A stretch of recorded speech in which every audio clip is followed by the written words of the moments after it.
नेपालमा।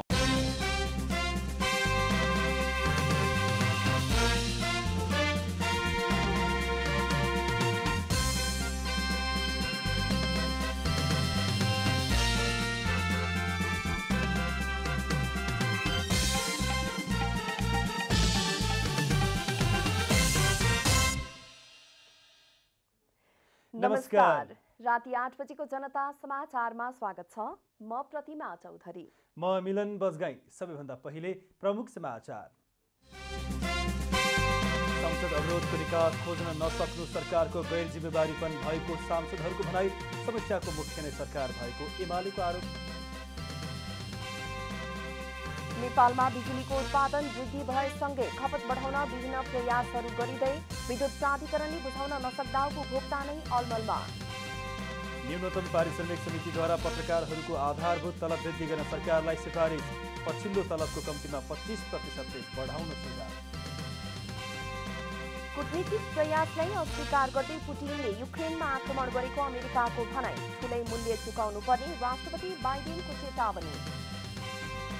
र शहीद स्मारक बी डिभिजनमा बोइज युनियन र सरस्वती युथको विजयी सुरुवात।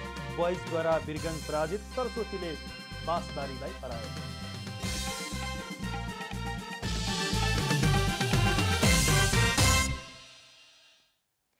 अब पूरा समाचार। पूर्व प्रधानमन्त्री तथा जनता समाजवादी पार्टी नेपालका संघीय परिषद अध्यक्ष डाक्टर बाबुराम भट्टराईले सरकारले संसद अवरोधको निकास खोज्न नसक्नु गैर जिम्मेवारीपन भएको आरोप लगाउनु भएको छ। भट्टराईले संसदमा निकास खोज्नुको विकल्प नभएको बताउनुभयो। बुधबार प्रतिनिधि सभाको बैठकपछि सञ्चारकर्मीहरूसँग बोल्दै जनता समाजवादी पार्टी नेपालका संघीय परिषद अध्यक्ष डाक्टर बाबुराम भट्टराईले जनताको समस्या संसदमा नराखी ज्याला लिनु लज्जास्पद भएको बताउनुभयो। अध्यक्ष भट्टराईले सरकारले संसदको अवरोध नहटाउनु जनताप्रतिको अपमान भएको आरोप समेत लगाउनुभयो। सत्तापक्ष प्रतिपक्ष हामी सबै जिम्मेवार बनेर यसको निकास खोजौँ। संसारको सबै कुराको त निकास निस्कन्छ हैन। युद्धको बिचमा त मान्छेले वार्ता गरेर समाधान गर्छन् भने हामी त युद्धमा त छैनौँ। त्यसैले यो गैर जिम्मेवारपन भयो र यसरी मलाई बडो हिंसा र लज्जाबोध हुन्छ। जनताको प्रतिनिधि हामी आउँछौँ, हस्ताक्षर गर्छौँ, भत्ता बुझ्छौँ, हिँड्छौँ, काम केही गर्दैनौँ भने बिना कामको ज्याला लिनु त राम्रो त होइन यो त। त्यस्तै नेकपा एकीकृत समाजवादीका अध्यक्ष एवं पूर्व प्रधानमन्त्री माधव कुमार नेपालले प्रमुख प्रतिपक्षी दल एमाले प्रति इङ्गित गर्दै कुबुद्धि हटेपछि मात्रै संसदको अवरोध अन्त्य हुने बताउनुभयो।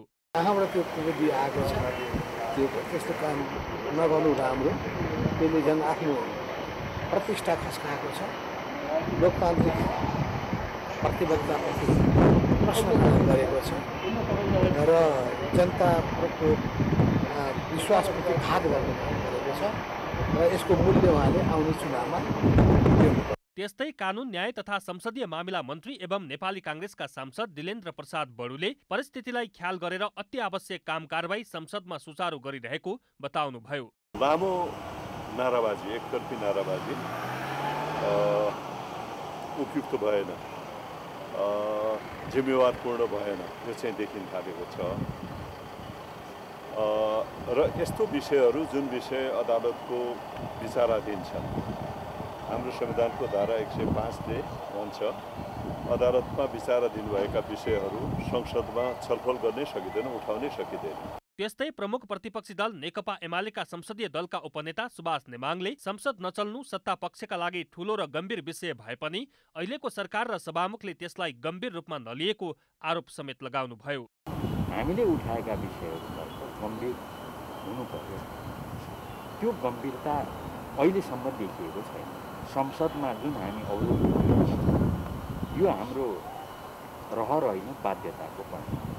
नेकपा माओवादी केन्द्रका नेता एवं पूर्व मन्त्री गिरिराजमणि पोखरेलले पार्टीको निर्णय विपरीत एमसीसी यथास्थितिमा संसदबाट पारित गरेको भन्दै आपत्ति जनाउनुभयो। एमसीसी पास गरिदियो, संसदका केही घोषणाहरू छन्, उधारो एमसीसीका कुराहरू आए।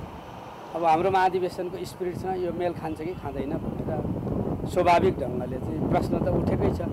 देशभरि सबै नेता कार्यकर्ता समर्थकहरूलाई यो पार्टीले एमसीसी चाहिँ पास गर्दैन भन्ने ढङ्गले नै बुझेको थियो। त्यसले पैदा भएको समस्या हो। यो बिचमा अध्यक्षले एउटा पत्रकार सम्मेलन गरेर जे अभिव्यक्ति दिनुभयो त्यसले पनि चाहिँ बाहिरपट्टि हाम्रा अन्तर्विरोधीहरू प्रकट भए। त्यस्तै नेपाली काङ्ग्रेसका नेता मीन विश्वकर्माले प्रधान न्यायाधीश जबरामाथि लगाइएको महाअभियोग प्रस्तावको प्रक्रिया अघि बढिरहेको बताउनुभयो। दर्ता गरिसकेपछि महाभियोग प्रस्ताव ठिक छ छैन भनेर त्यसको सिफारिस गर्ने महाभियोग प्रस्ताव सिफारिस समिति बन्नुपर्छ। त्यो समितिमा सबै दलको प्रतिनिधित्व हुने प्रतिनिधि सभा नियमावलीमा व्यवस्था छ। त्यसो भएको हुनाले भर्खरै एमसिसीको विषयले अलिकति संसद गर्मागर्मी भएको थियो र दलहरूका बिचमा छलफल हुँदैछ। छलफल भइसकेपछि चाँडै नै टुङ्गिन्छ। त्यो समिति बनेपछि अगाडि बढ्छ। नेकपा एकीकृत समाजवादीका सांसद जीवनराम श्रेष्ठले प्रधान न्यायाधीश सोलेन्द्र शमशेर जबरामाथि लगाइएको महाभियोग प्रस्ताव संसदबाट पारित हुने विश्वास व्यक्त गर्नुभयो। सरकारले मिलेनियम च्यालेन्ज कम्प्याक्ट एमसिसीलाई प्रतिनिधि सभाबाट अनुमोदन गराउन सहज वातावरण निर्माण गरिएको भन्दै सम्बद्ध सबैलाई धन्यवाद व्यक्त गरेको छ। फागुन 16 गते बसेको मन्त्री परिषद बैठकको निर्णय सुनाउँदै सञ्चार तथा सूचना प्रविधि मन्त्री एवं सरकारका प्रवक्ता ज्ञानेन्द्र बहादुर कार्कीले फागुन 15 गते प्रतिनिधि सभाबाट एमसिसी अनुमोदनका लागि सहज वातावरण निर्माण गरेकोमा सरकारले सबैलाई धन्यवाद दिएको बताउनुभयो। त्यसैगरी सहयोग र सद्भाव राख्ने नेपालीहरू, नागरिक समाज, सञ्चार जगत, बुद्धिजीवी, उद्योगी, व्यवसायीहरूलाई पनि सरकारका तर्फबाट धन्यवाद ज्ञापन गरिएको उहाँले उल्लेख गर्नुभयो। प्रवक्ता कार्कीले सबै मुलुकहरूसँग मैत्रीपूर्ण सम्बन्ध कायम गर्ने नेपालको परराष्ट्र नीतिको मर्म अनुरूप छिमेकी राष्ट्रहरू लगायत अन्य कुनै पनि राष्ट्रका विरुद्ध नेपाली भूमि प्रयोग हुन नदिन नेपाल सरकारले प्रतिबद्धता व्यक्त गरेको बताउनुभयो। सभाबाट अनुमोदन गराउन सभाका सम्माननीय सभामुख र माननीय सदस्यहरू सबैलाई नेपाल सरकार हार्दिक धन्यवाद ज्ञापन गर्दछ। सबै मुलुकहरूसँग मैत्रीपूर्ण सम्बन्ध कायम गर्ने नेपालको परराष्ट्र नीतिको मर्म अनुरूप छिमेकी मित्र राष्ट्रहरू भारत एवं चीन नेपाली भूमि प्रयोग हुन नदिन नेपाल सरकारको प्रतिबद्धता व्यक्त गर्ने। बैठकले विभिन्न प्रसारण लाइन आयोजनाका लागि जग्गा प्राप्ति गर्ने र प्रारम्भिक कार्यवाही चलाउने अधिकारी तोक्ने निर्णय गरेको छ। सरकारले भूतपूर्व ब्रिटिश गोर्खा सैनिकहरूका सम्बोधन हुन बाँकी रहेका मागहरूका बारेमा संयुक्त अधिराज्य सरकारसँग वार्ता गर्न संयुक्त अधिराज्यका लागि नेपाली राजदूतको नेतृत्वमा नेपाली प्रतिनिधि मण्डल गठन गर्ने निर्णय गरेको छ। नेपाली कांग्रेसका प्रवक्ता डाक्टर प्रकाश शरण महतले स्थानीय तह निर्वाचनमा सत्तारूढ गठबन्धन बीच चुनावी तालमेल नहुने संकेत गर्नुभएको छ। सत्तारूढ प्रमुख घटक नेपाली कांग्रेसका प्रवक्ता महतले सत्तारूढ दलहरूबीच स्थानीय तह निर्वाचनमा चुनावी तालमेल गरेर जाने अवस्था आफूले नदेखेको बताउनु भएको छ। उहाँले स्थानीय आवश्यकतालाई ध्यानमा राखेर स्थानीय तहको निर्वाचन सम्पन्न हुने भएकाले दलहरूले आफ्नै ढंगले उम्मेदवारी दिने तर्क समेत गर्नुभयो। तर यस विषयमा सत्तारूढ दलभित्र पनि कुनै छलफल भइ नसकेको उहाँको स्पष्टीकरण छ। ध्यानमा राखेर पनि कतिपय ठाउँमा समझदारीहरू पनि हुन सक्दछ। कतिपय ठाउँमा दलहरूले आफ्नो हिसाबले लड्न पनि सक्ने सम्भावना पनि त्यतिकै छ। तर समग्रमा अहिले यो गठबन्धनमै जाने या नजाने भन्ने विषयमा पनि छलफल भइसकेको अवस्था छैन। प्रवक्ता महतले प्रमुख प्रतिपक्षी दल एमालेलाई सहमतिमा लिएर संसद सुचारू गराउन आफ्नो पार्टीले प्रयास जारी राख्ने समेत बताउनुभयो। उहाँले सभामुख अग्नि प्रसाद सापकोटा र माधव नेपाल सहितका 14 जना सांसदको विषय अदालतमा विचाराधीन मुद्दा भएकाले त्यसलाई छाडेर एमालेले संसद सुचारू गराउन पुनर्विचार गर्नुपर्छ। एमाले दलले पनि यसमा पुनर्विचार गर्ला। हामी निरन्तर कोसिसमा छौँ कि अब संसदमै सहभागी भएर जे आफ्नो भनाइहरू छ या चासो चिन्ता या कुनै मुद्दा छ ती विषयमा त्यहाँ नै यो छलफल गरौँ र त्यहाँको निष्कर्षलाई स्वीकार गरौँ भन्ने नै हाम्रो भनाइ हो। प्रवक्ता महतले एमालेलाई सहमतिमा ल्याएर संसद सुचारू गराउन प्रधानमन्त्री शेरबहादुर देउबा आफैले संवादलाई निरन्तरता दिने बताउनुभयो।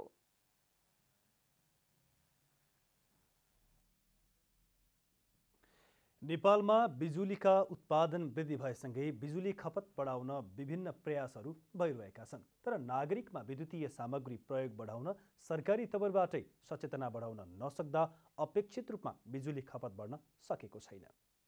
मुलुकमा उत्पादित बिजुलीको खपत बढाउन नसक्दा एकातिर उत्पादित बिजुली खेर जाने अवस्था छ भने अर्कोतिर बिजुलीको प्रतिस्थापनमा प्रयोग हुने ग्यास, पेट्रोल जस्ता पदार्थ महँगोमा आयात गर्नुपर्ने अवस्था छ। सरकारले जुन रूपमा विद्युतीय ऊर्जा प्रयोग र प्रवर्धनमा सचेतना बढाउन पर्ने हो त्यो सकेको छैन। विद्युत मुलुकभित्रै बढीभन्दा बढी खपत होस् भनेर सरकारले बिजुलीको मूल्य घटाएको छ, तर उपभोक्तामा भने बिजुलीको प्रयोग गर्दा महसुल पनि बढ्ने सोच परिवर्तन हुन सकेको छैन। विद्युत प्राधिकरणले पनि आम उपभोक्तालाई आश्वस्त पार्न सकेको छैन। 1000 चुलो हामीले चाहिँ घर घरमा हामीले बाँड्यौँ, त्यो एउटा अनुदान पनि त्यसमा हामी सपोर्ट गरेका थियौँ। तर मान्छेमा के पाइयो भन्दाखेरि बिजुली चुलो बालिसकेपछि यसमा खर्च बढ्ने हो कि अनि विद्युत महसुल तिर्न नसकिने हो कि भन्ने पनि त्यस्तो ठानेर हामीले के गर्यौँ भने 6 महिनासम्मको लागि हामीले त्यो विद्युत महसुलमा उहाँहरूलाई पानी पार्नको लागि त्यही परियोजना मार्फत उहाँहरूलाई त्यो विद्युत महसुल सपोर्ट गरेर उहाँहरूलाई चाहिँ पानी पार्यौँ। त्यसो त विद्युतीय सामग्री प्रयोगमा सर्वसाधारण अनभिज्ञ त छँदैछन्, ऊर्जा उत्पादकहरू पनि भाषणमा विद्युतीय सामग्री उपभोग गर्न सुझाउँछन्, तर आफू स्वयं भने व्यवहारमा सक्दैनन्, चाहे त्यो इन्डक्सन चुलो होस् वा विद्युतीय सवारी नै। नेपालमा विद्युतीय सामग्री प्रयोगमा वृद्धि नहुनुमा विभिन्न प्रविधिगत सुधारको आवश्यकता रहेको र ग्राहक मैत्री नभएको स्वीकार छन् स्वयं बिजुली उत्पादकहरू। त्यो के भने त्यो मेरो चाहिँ दुईटा सुज छ, एउटा त म जलपाइगुडी प्रवर्तक भए, अर्को चाहिँ म एउटा गाडी चढ्ने कन्ज्युमर भए, या घरमा चाहिँ बजेट किचन चलाउने अर्को सु भयो। त्यसभित्र छिर्दाखेरि चाहिँ हाम्रो सिस्टममा त्यो चाहिँ त्यसको फाइदा छैन। गाडी चढ्दा इलेक्ट्रोनिक भेहिकलको लागि कहीँ चार्जिङ स्टेसन छैन, कहीँ गाडी एभाइलेबल छैन, कहीँ मोडल छैन, अनि म किन चढ्ने। त्यसै गरी घरमा फ्राई गर्न मिल्दैन भन्छ, कहीँ शुल्क छ, यो पाउँदै पाएन, इन्डक्सन चुलो छँदै छैन भन्ने हो भने म किन जाने। सो मान्छेले सुविधा खोज्छ, सो यही प्रब्लम हो। विद्युतीय चुलो उपयोगमा ल्याउन विद्युत महसुल बाधक बनेको देखिन्छ। नेपाल विद्युत प्राधिकरणले आफ्नो समन्वयमा इन्डक्सन चुलो प्रयोग बढाउन 5 एम्पियरको मिटरले नधान्ने र विस्तार गरी 15 एम्पियर बनाउन आम नागरिकलाई सुझाव गर्नुपर्ने हुन्छ। त्यस्तै विद्युतीय सवारी साधनको प्रयोग बढाउन ठाउँ ठाउँमा विद्युतीय चार्जिङ स्टेसन बनाउनु पर्नेछ। यो सँगसँगै विद्युतीय सामग्री आयातमा भन्सार र भ्याटमा छुट दिए उपभोक्ता बढ्ने देखिन्छ। क्यामेरामा जेपी श्रेष्ठका साथमा रूपा घिमिरे, काठमाडौँ। अर्थमन्त्री जनार्दन शर्माले नेप्से र धितो पत्र बोर्डका नवनियुक्त प्रमुखलाई बोलाइ पुँजी बजारमा देखिएका समस्याको विषयमा छलफल गर्नुभएको छ। बुधबार अर्थमन्त्री शर्माले नेपाल स्टक एक्सचेन्ज नेप्से र धितोपत्र बोर्डका नवनियुक्त प्रमुखलाई बोलाएर पछिल्लो समय पुँजी बजारमा देखिएका समस्याको विषयमा छलफल गर्नुभएको हो। अर्थमन्त्री जनार्दन शर्माले नेप्से र धितोपत्र बोर्डका नवनियुक्त प्रमुखलाई बोलाई पुँजी बजार सम्बन्धी छलफलमा बोल्दै पुँजी बजारमा देखिएका समस्या समाधान गर्नको लागि नेप्से र बोर्डमा सक्षम नेतृत्व चयन गरिएको बताउनुभयो। उहाँले पछिल्लो समय शेयर बजारमा देखिएका समस्या समाधानको लागि पुँजी बजार नियमनकारी निकायका नेतृत्वको काम कारबाहीका हिसाबले देखिने भएको समेत दाबी गर्नुभयो। परिणाम के गरियो भने एउटा सक्षम योग्य नेतृत्व चयन गरियो र नियमनकारी संस्थाको नयाँ नेतृत्वले तपाईले भनेका सबैको उत्तर भोलि काम कारबाहीबाट व्यवहारबाट दिनेछ। कार्यक्रममा बोल्दै नेपाल धितोपत्र बोर्डका अध्यक्ष रमेश कुमार हमालले शेयर बजारमा देखिएका समस्या समाधान गर्नका लागि बोर्डले काम गरिरहेको बताउनुभयो। उहाँले पुँजी बजार सुधारको लागि केही कानुनमा सुधार गर्नुपर्ने समेत औल्याउनुभयो। अध्यक्ष हमालले अनलाइन प्रणालीमा सुधार गर्नुपर्ने देखिएकाले बोर्ड लागि परेको समेत जानकारी गराउनुभयो। अर्को हाम्रो यो कारोबार टिएमएस प्रणालीको अघि मान्य मन्त्रीले भन्छन् भएको छ, यो टिएमएस प्रणालीमा हामी सुधार गर्नुपर्ने छ। त्यसमा अलरेडी हामी काम पनि गरिरहेका छौँ।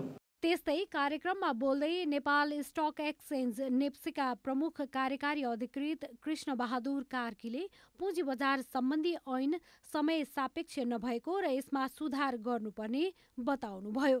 केही नीतिगत सुधारहरू हाम्रो पुँजी बजार सम्बन्धी ऐनले 2063 को छ, नियमहरू पनि समय सापेक्ष छैन, त्यहाँबाट नै हामीले सुरु गर्नुपर्छ। कार्यक्रममै अर्थ मन्त्रालयका राजस्व सचिव कृष्णहरि पुष्करले पुँजी बजार आन्तरिक मात्र नभएर अन्तर्राष्ट्रिय बजारमा प्रभावकारी देखाउनुपर्ने धारणा राख्नुभयो।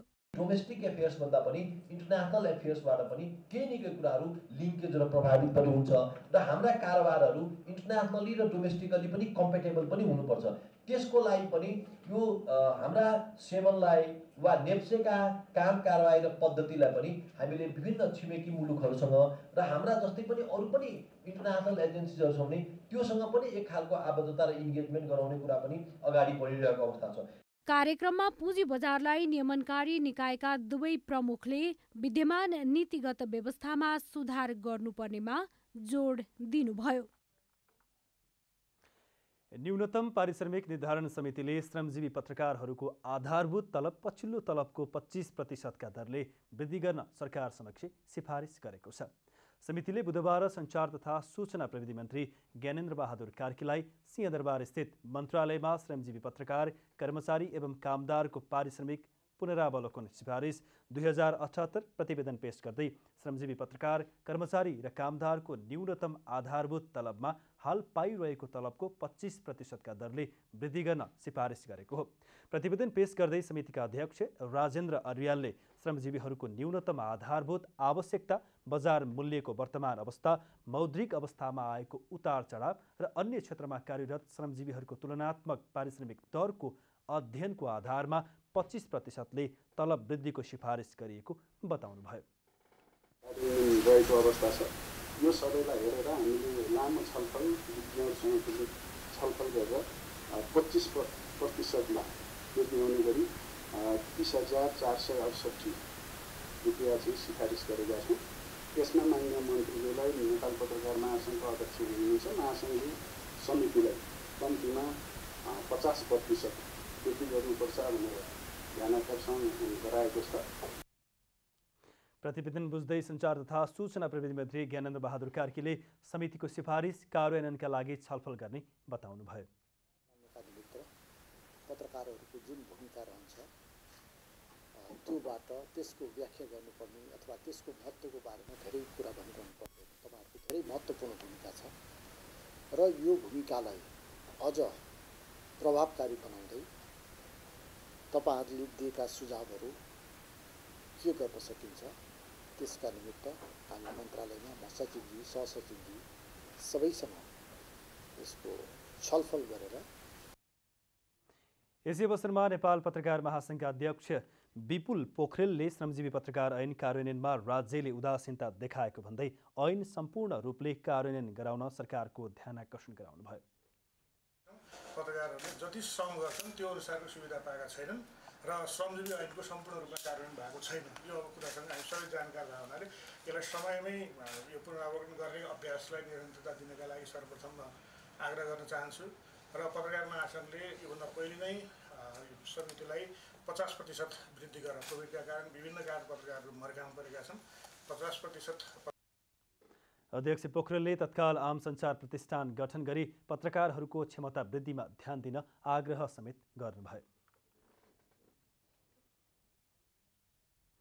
जनता समाचारमा अब छोटो विश्राम।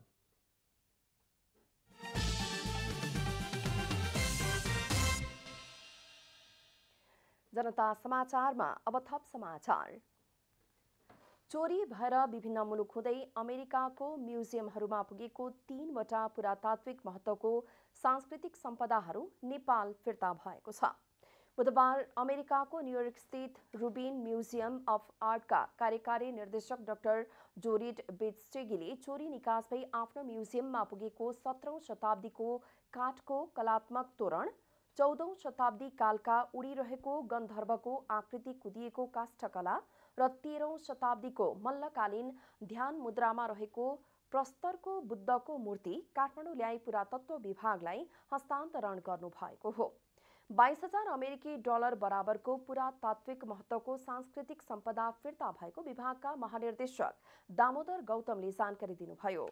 नेपाल सरकारको बाइलज अनुसार हामीले यी मूर्ति अथवा मोबाइल कल्चर प्रपर्टी रिसिभ गरिसकेपछि हाम्रो राष्ट्रिय सङ्ग्रहालयमा पठाउने र त्यसपछि तत्त निकाय अथवा जहाँ जहाँबाट हराएको थियो त्यो स्टेक होल्डरले क्लेम गरिसके पश्चात सुरक्षाको प्रत्याभूति भएमा हामी चाहिँ ती मूर्ति अथवा मोबाइल कल्चर प्रपर्टी स्थित तत्त ठाउँमा हामीले चाहिँ हस्तान्तरण गर्नेछौँ र ती ठाउँमा ती मूर्ति अथवा ती मोबाइल कल्चर प्रपर्टिजहरू रेस्टिट्युट हुनेछन् अथवा प्रतिस्थापित हुनेछन्। यो हाम्रो ऐनगत कुरो हो र सुरक्षाको प्रत्याभूति र सटल केही प्रक्रियाहरू पुरा गर्नुपर्ने हुनेछ।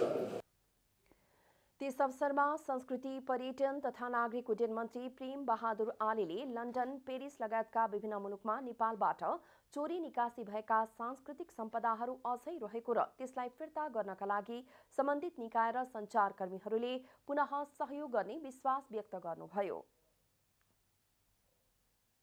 महत्त्वका चिजहरू जुन चोरी भएको छ त्यसलाई फेरि फिर्ता गर्नको लागि परराष्ट्र मन्त्रालय इन्टरपोलको माध्यमबाट पेरिस लन्डन लगायत विभिन्न देशहरूमा अहिले पनि ती चाहिँ यथावत छन्। तिनलाई फिर्ता ल्याउनको लागि मन्त्रालयको तर्फबाट परराष्ट्र मन्त्रालयको तर्फबाट र पुरातत्व विभाग र पत्रकार साथीहरूको महत्त्वपूर्ण भूमिका हुनेछ भन्ने मैले विश्वास लिएको छु। आज यस्तो महत्त्वपूर्ण कार्यक्रममा जुन तीनवटा मूर्ति फिर्ता भएको छ यसको लागि म फेरि पुरातत्व विभागका डिजी साहब लगायत परराष्ट्र मन्त्रालयका सम्बद्ध कर्मचारी साथीहरूलाई म हार्दिक धन्यवाद दिन चाहन्छु। नेपालबाट चोरी भई विभिन्न मुलुकमा निकासी भएका पुरातात्विक महत्त्वका 76 वटा सम्पदाहरू फिर्ता भइसकेको पुरातत्व विभागले जनाएको छ। पछिल्लो 24 घण्टामा देशभर थप 127 जनामा कोरोना भाइरस संक्रमण पुष्टि भएको छ। मन्त्रालयका अनुसार पछिल्लो 24 घण्टामा 6,874 जनामा कोरोना परीक्षण भएको थियो। यससँगै देशभर पीसीआर विधिबाट भएको कोरोना परीक्षणमा कुल 9,77,179 र एन्टिजेन विधिबाट भएको परीक्षणमा 1,39,457 जनामा संक्रमण पुष्टि भएको छ। त्यस्तै पछिल्लो 24 घण्टामा 321 जना संक्रमण मुक्त भएका छन्। संक्रमित मध्ये हालसम्म 9,57,488 जना कोरोना मुक्त भएका छन्। सोही अवधिमा कोरोना संक्रमणबाट थप 3 जनाको मृत्यु भएको मन्त्रालयले जनाएको छ। देशभर हाल 11,941 जनाको मृत्यु भइसकेको मन्त्रालयको तथ्याङ्क छ। बजारका खानेकुराहरूमा ट्रान्स फ्याटको मात्रा अत्यधिक पाइने र यसको असर सीधा युवा वर्गमा पर्ने हुन्छ। यस्ता किसिमका खानेकुराले नेपालमा दिन प्रतिदिन नसर्ने रोगका बिरामीहरूको संख्यामा वृद्धि गराएको छ। युवा वर्गले धेरै रुचाउने बजारका खानेकुरामा ट्रान्स फ्याटको मात्रा धेरै पाइन्छ। यसको असरले नेपालमा हृदयघात, मस्तिष्कघात, क्यान्सर जस्ता नसर्ने रोगको मात्रा बढाएको छ। यस्ता रोगहरूबाट युवा अवस्थामै पीडित हुने र मृत्यु हुनेको संख्यामा पनि वृद्धि हुँदै गएको छ। यस रोगका कारण अस्वस्थकर जीवनशैली, धूम्रपान, मद्यपान र चिल्लो पदार्थयुक्त खानेकुरा हो भन्ने पुष्टि भएको छ। यस्तो चिल्लो पदार्थयुक्त खानपानका कारण विश्वमा वर्षेनी 5 लाख भन्दा बढी मानिसको मृत्यु हुने गरेको छ। ट्रान्स फ्याटको स्रोत 2 प्रकारको हुन्छ, एउटा प्राकृतिक र अर्को कृत्रिम। प्राकृतिक ट्रान्स फ्याट जनावरको रातो मासु, दूध, घिउ आदिमा पाइन्छ र कृत्रिम ट्रान्स फ्याट हाइड्रोजन र वनस्पति तेलको मिश्रणबाट कारखानामा बनाइन्छ। प्राकृतिक स्रोतमा ट्रान्स फ्याटको मात्रा 5देखि 15% हुन्छ भने व्यावसायिक रूपमा कृत्रिम उत्पादन गर्ने चिल्लोमा 15देखि 65% सम्म ट्रान्स फ्याटको मात्रा पाइन्छ। तुलनात्मक रूपमा हेर्ने हो भने प्राकृतिक रूपमा पाइने ट्रान्स फ्याट भन्दा कृत्रिम ट्रान्स फ्याट मानव स्वास्थ्यका लागि निकै नै हानिकारक छ। तेललाई धेरैपल्ट तपाईँले तोरीकै तेल, सूर्यमुखीकै तेल, अन्य तेललाई पनि धेरैचोटि तताएपछि त्यो ट्रान्स फ्याट पनि चेन्ज हुन्छ। र अर्को कुरो तपाईँको यो वनस्पति घिउमा तपाईँले एकैचोटि तताए पनि त्यो ट्रान्स फ्याटै ट्रान्स फ्याट हो। हामी बजारमा खानेकुरा किन्न जान्छौँ, आलु चिप्स हुन्छ, दालमोट हुन्छ, अब पेस्ट्रिजहरू, कुकिजहरू, केक, आइसक्रिम कति कमन छ नि त हिजोआज यो त। तर त्यो सबै भनेको के हो त भन्दाखेरि त्यो ट्रान्स फ्याट हो। त्यसमा प्रशस्त ट्रान्स फ्याट हुन्छ। तेलमा तारेका खानेकुरामा धेरै मात्रामा ट्रान्स फ्याट पाइन्छ।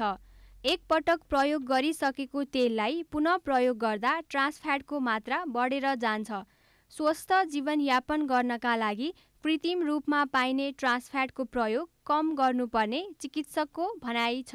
हामीले टोटल खाने फ्याटको 2% ट्रान्स फ्याट खायो भने केही पनि खराब छैन भने त्यो भन्दा बढी मात्रै खानु हुँदैन। यो सबैभन्दा अहिले इन्डस्ट्रियली आउने ट्रान्स फ्याट यो चाहिँ हामीले यही अहिले भर्खर तेलहरू भन्यौँ, त्यही तेललाई धेरै उमालेपछि पनि हाइड्रोजेनेसन भएर चाहिँ ट्रान्स फ्याट बन्छ भने यो फ्याक्ट्रीमै पनि पार्सियली हाइड्रोजेनेटेड ओइल भनेर हाइड्रोजन मिक्स गरेर तेल चाहिँ बजारमा आउन सक्छ। नेपालमा सन् 2023 सम्म खाद्य पदार्थमा औद्योगिक ट्रान्स फ्याटको मात्रा 2% कायम गर्ने लक्ष्य राखेको छ। विश्वका 40 भन्दा बढी मुलुकहरूले कानुनी प्रावधान मार्फत यो लक्ष्य पूरा गरिसकेको छ। क्यामेरामा शैलेन्द्र गोविन्द अमात्यका साथ अस्मिता तिवारी, काठमाडौँ। राष्ट्रिय प्रजातन्त्र पार्टी राप्रपाका अध्यक्ष राजेन्द्र लिङ्गदेनले प्रमुख राजनीतिक दलहरूले वैदेशिक सम्बन्धलाई सत्तारूढको सिडी बनाएका कारण वैदेशिक सम्बन्ध खलबलिन पुगेको बताउनु भएको छ। बुधबार राष्ट्रिय प्रजातन्त्र पार्टीको केन्द्रीय कार्य समितिको बैठकलाई सम्बोधन गर्दै अध्यक्ष लिङ्गदेनले प्रमुख राजनीतिक दलहरूले वैदेशिक सम्बन्धलाई सत्तारूढ गर्ने सिडीको रूपमा प्रयोग गरेका कारण वैदेशिक सम्बन्ध खलबलिन पुगेको बताउनु भएको हो। प्रमुख राजनीतिक दलहरूकै कारण नेपाल शक्ति राष्ट्रहरूको रणनीतिक प्रतिस्पर्धा स्थलको रूपमा परिणत भएको उहाँले बताउनुभयो। मुलुकका 3 प्रमुख अङ्गहरूका बीच रहनुपर्ने शक्ति नियन्त्रण र सन्तुलनको व्यवस्था ध्वस्त भएको छ। लामो समयदेखि संसद भूमिकाविहीन छ। संसद केही राजनीतिक दलहरूको आक्रमणताका कारण बन्धक छ। संसद जस्तो छैन। अदालतमाथिको राजनीतिक हस्तक्षेप र अदालतभित्रै विद्यमान भ्रष्टाचारका कारण अदालत जस्तो छैन। जनताले सरकार भएको अनुभूति गर्न नपाएको अवस्था छ। बैठकमा अध्यक्ष राजेन्द्र लिङ्गदेनले प्रस्तुत गर्नुभएको राजनीतिक प्रतिवेदन, उपाध्यक्ष एवं सचिवालय प्रमुख हेमजङ गुरुङले प्रस्तुत गर्नुभएको सचिवालय सम्बन्धी प्रतिवेदन र महामन्त्री एवं स्थानीय तह निर्वाचन परिचालन समितिका संयोजक भुवन पाठकले प्रस्तुत गर्नुभएको आसन्न स्थानीय तहको निर्वाचन सम्बन्धी प्रतिवेदनमाथि छलफल प्रारम्भ भएको प्रवक्ता मोहन श्रेष्ठले जानकारी दिनुभयो। बैठक बिहिबार पनि बस्ने उहाँले बताउनुभयो। पेश गर्नुभएको छ। यसैगरी उपाध्यक्ष एवं सचिवालय प्रमुख हेमजङ गुरुङले सचिवालय सम्बन्धी प्रतिवेदन र महामन्त्री एवं स्थानीय तहको निर्वाचन परिचालन समितिका संयोजक भुवन पाठकले आसन्न स्थानीय तहको निर्वाचन सम्बन्धी प्रतिवेदनहरू प्रस्तुत गर्नुभएको छ र आजको बैठकमा यो प्रस्तुत प्रतिवेदनहरूमाथि छलफल प्रारम्भ हुनेछ। बैठक भोलिसम्म चल्ने। प्रवक्ता श्रेष्ठले केन्द्रीय कार्य समितिको बैठक मूल रूपमा आसन्न स्थानीय तह निर्वाचनको तयारीमा केन्द्रित हुने उल्लेख गर्नुभयो। राप्रपा नेपालका अध्यक्ष कमल थापाले राजसंस्था पुनर्स्थापना आफ्नो पार्टीको कार्यनीति नरहेको स्पष्ट पार्नु भएको छ। बुधबार काठमाडौँमा आयोजित एक कार्यक्रममा बोल्दै अध्यक्ष थापाले राजसंस्थाप्रति आस्था र सम्मान हुने तर अहिलेको कार्यनीति भने नहुने प्रस्ट्याउनु भएको हो। उहाँले हिन्दू राष्ट्र सुशासन र समृद्धि आफ्नो पार्टीको मुख्य मान्यता रहेको बताउनुभयो। धर्मनिरपेक्षताको खारेजी र संघीयताको परिमार्जन गर्न आफ्नो पार्टीले जोड दिने अध्यक्ष थापाको भनाइ थियो। हाम्रो मुख्य चाहिँ नि मान्यता हिन्दू राष्ट्र सुशासन र समृद्धि हुन्छ। यो आधारमा हामी अगाडि बढ्न खोजिराखेका छौँ। धर्मनिरपेक्षताको खारेजी र संघीयताको परिमार्जन, संघीयताको वर्तमान संरचना र स्वरूपको परिमार्जनलाई हामीले जोड दिनेछौँ। अध्यक्ष थापाले पार्टीमा मनोनित पदाधिकारीहरूलाई प्रमाणपत्र प्रदान गर्दै उत्साहका साथ काम गर्न निर्देशन दिनुभयो।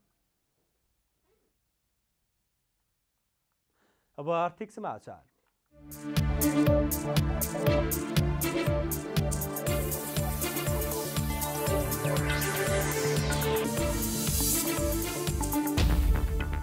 अन्तर्राष्ट्रिय बजारमा तेलको मूल्य 7 वर्ष यताकै उच्च पुगेको छ। फेब्रुअरी 24मा रुसले युक्रेन विरुद्ध हमला गरे यता अन्तर्राष्ट्रिय बजारमा तेलको मूल्य लगातार बढिरहेको छ। युद्ध सुरु भएको दिन तेलको मूल्य प्रति ब्यारेल $105 रहेको थियो भने युद्धमा पूर्ण विराम नलाग्दा युद्धको 7औं दिनसम्म आइपुग्दा कच्चा तेलको मूल्य प्रति ब्यारेल 110 पुगेको छ। यो मूल्य सन् 2013 सेप्टेम्बर यताकै उच्च हो। विश्वभर आपूर्ति हुने कच्चा तेलको 8% तेल रुसबाट जाने गर्दछ। दुई देशबीचको युद्धले कच्चा तेल लगायतका प्राकृतिक ग्यासको आपूर्तिमा अवरोध बढाउँदै गएपछि तेल क्रेताहरूले वैकल्पिक बाटो अपनाउन खोजिरहेका छन्। यसले कतै न कतै नेपालमा समेत प्रभाव पर्ने र तेलको मूल्य थप बढ्ने देखिएको छ। स्वतन्त्र ऊर्जा उत्पादकहरूको संस्था नेपाल इप्पानले अमेरिकी सहयोग परियोजना मिलेनियम च्यालेन्ज कर्पोरेसन MCC संसदबाट अनुमोदन भएकोमा त्यसको स्वागत गरेको छ। विभिन्न आरोह अवरोह पार गर्दै 12 बुँदे व्याख्यात्मक घोषणासहित सार्वभौम संसदबाट अनुमोदन भएकोमा इप्पानले स्वागत गरेको हो। संसदबाट अनुमोदन भएको यो परियोजना तत्काल कार्यान्वयनमा लैजान इप्पानले नेपाल सरकारसँग आग्रह गरेको छ। इप्पानले MCC पारित भएसँगै मुलुकको आर्थिक समृद्धि र रोजगारी सृजनामा ठूलो योगदान पुग्ने अपेक्षा गरेको छ। सरकारले काठमाडौँमा भाडामा बसेर स्नातक र स्नातकोत्तर अध्ययन गरिरहेका उपत्यका बाहिरका विद्यार्थीलाई निशुल्क विद्युतीय चुलो इन्डक्सन वितरण गर्ने भएको छ। वैकल्पिक ऊर्जा प्रवर्धन केन्द्रले विभिन्न परियोजनामा भएको टेन्डरपछि बचत भएको बजेटलाई उपयोग गर्ने गरी यस्तो योजना अगाडि ल्याएको हो। ऊर्जा जलस्रोत तथा सिंचाई मन्त्रालयको निर्देशन अनुसार केन्द्रले सरकारी तथा सामुदायिक क्याम्पसमा अध्ययन गरिरहेका विद्यार्थीहरूबाट आवेदन माग गरेको छ। केन्द्रले आवेदनको संख्या हेरेर विद्युतीय चुलो किनेर वितरण गर्नेछ। धेरै आवेदन परेमा दुर्गम तथा अति दुर्गम क्षेत्रबाट काठमाडौँ आएर बसेका विद्यार्थीहरूलाई प्राथमिकतामा राखिनेछ। केन्द्रका अनुसार खाना पकाउने LP ग्यासमा भइरहेको मूल्य वृद्धिले मारमा परेका विद्यार्थीलाई सहज बनाउन यस्तो कदम चालिएको हो।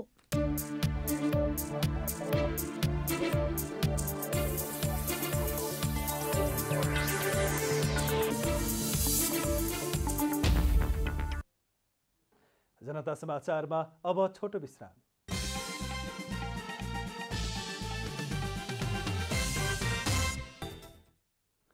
अब खेलकुद समाचार।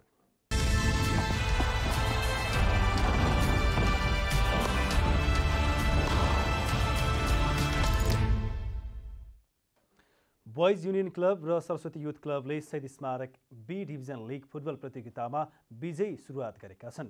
एन्फा कम्प्लेक्स साधु बाटोमा बुधबार भएको खेलमा बोइजले वीरगञ्ज युनाइटेडलाई 1-0 गोल अन्तरले हराएको हो भने सरस्वतीले बाँसबारीलाई 3-1 गोल अन्तरले पराजित गर्दै विजयी सुरुवात गरेको हो।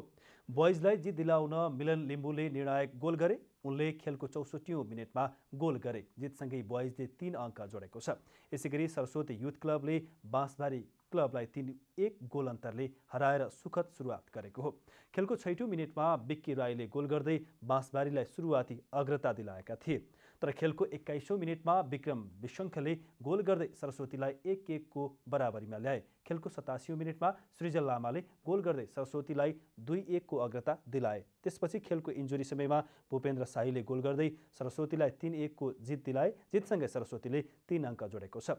यसअघि पहिलो खेलमा झम्सीखेल युथ क्लबलाई 3-1 गोल अन्तरले हराएर श्री भगवतीले सुखद सुरुवात गरिसकेको छ। लिगमा 14 क्लबले सिंगल राउन्ड रोबिन लिगको आधारमा प्रतिस्पर्धा गरिरहेका छन्। शीर्ष 2 टोली ए लिगमा बढुवा हुनेछन् भने पुछारका 2 टोली रेलिगेसनमा पर्नेछन्।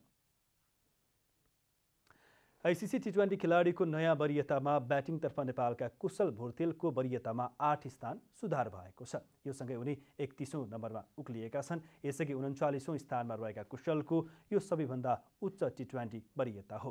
कुशलले आइसिसी पुरुष T20 विश्वकप ग्लोबल छनौट अन्तर्गत फिलिपिन्स विरुद्ध शतक बनाएका थिए। कुशलले 61 बल खेल्दा 13 चौका र 1 छक्का सहित अभिजित 104 रनको पारी खेलेका थिए। उनले क्यानाडा विरुद्ध अभिजित 34, युएईसँगको खेलमा 7, ओमानसँगको अन्तिम खेलमा अभिजित 55 रनको पारी खेलेका थिए। ब्याटिङ वरियतामा दिपेन्द्र सिंह ऐरी भने 49बाट 1 स्थान तल झर्दै 50औं स्थानमा पुगेका छन्। बलिङतर्फ सन्दीप लामिछानेको 7 स्थान सुधार भएको छ। उनी 43औं स्थानबाट 36औं स्थानमा उक्लिएका छन्। यस्तै अविनाश बोहराको पनि वरियता सुधार भएको छ। यसअघि वरियताको 86औं स्थानमा रहेका अविनाश 82औं स्थानमा पुगेका छन्। टी20 ब्याटिङतर्फ पाकिस्तानका बाबर आजम र मोहम्मद रिजवान तथा दक्षिण अफ्रिकाका एडेन मार्क्रम पहिलो, दोस्रो र तेस्रो स्थानमा रहेका छन्। बलिङतर्फ दक्षिण अफ्रिकाका ताब्रेज शम्सी, अस्ट्रेलियाका जोस हेजलवुड र इङ्ल्यान्डका आदिल राशिद शीर्ष 3मा रहेका छन्। अब मौसम समाचार।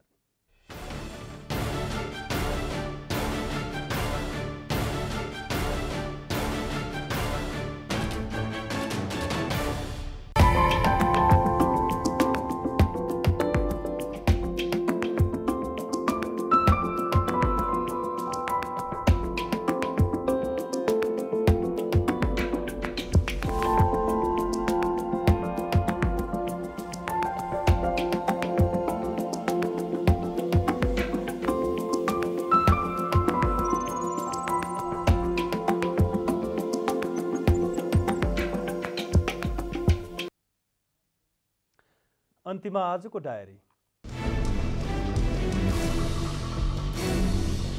सरकारले मिलेनियम च्यालेन्ज कम्प्याक्ट एमसीसीलाई प्रतिनिधि सभाबाट अनुमोदन गराउन सहज वातावरण निर्माण गरिएको भन्दै सम्बन्ध सबैलाई धन्यवाद व्यक्त गरेको छ।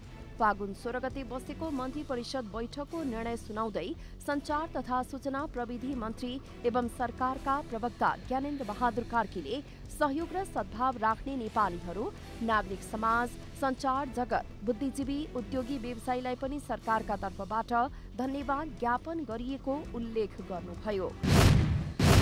नेपाली कांग्रेसका प्रवक्ता डाक्टर प्रकाश शरण महतले स्थानीय तह निर्वाचनमा सत्तारूढ गठबन्धन बीच चुनावी तालमेल नहुने संकेत गर्नुभएको छ। सत्तारूढ प्रमुख घटक नेपाली कांग्रेसका प्रवक्ता महतले सत्तारूढ दलहरूबीच स्थानीय तह निर्वाचनमा चुनावी तालमेल गरेर जाने अवस्था आफूले नदेखेको बताउनुभयो। उहाँले स्थानीय आवश्यकतालाई ध्यानमा राखेर स्थानीय तहको निर्वाचन सम्पन्न हुने भएकाले दलहरूले आफ्नै ढङ्गले उम्मेदवारी दिने तर्क समेत गर्नुभयो। निर्वाचन आयोगले स्थानीय तह निर्वाचन 2078मा उम्मेद्वारको अन्तिम नामावली प्रकाशन हुनु पूर्व नै मतपत्र छपाई सुरु गर्ने जनाएको छ।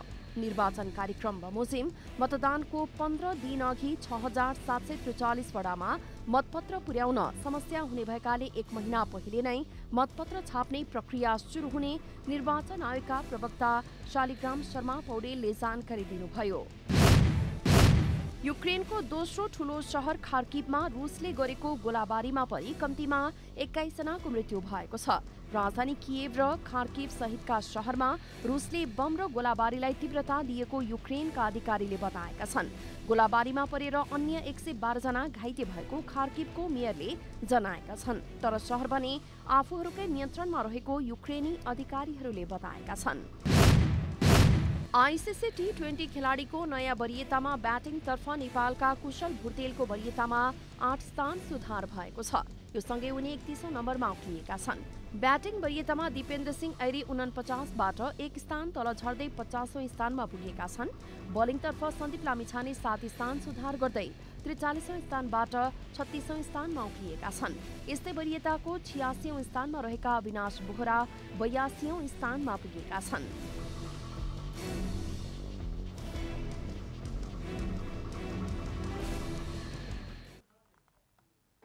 जनता समाचार अहिलेलाई यति नै। जनताद्वारा जनताका लागि प्रसारित जनता टेलिभिजनका कार्यक्रमहरू युट्युब, ट्विटर, फेसबुक र हाम्रो वेबसाइट जनतासमाचार.com मा पनि पढ्न र हेर्न सक्नुहुनेछ। नमस्कार।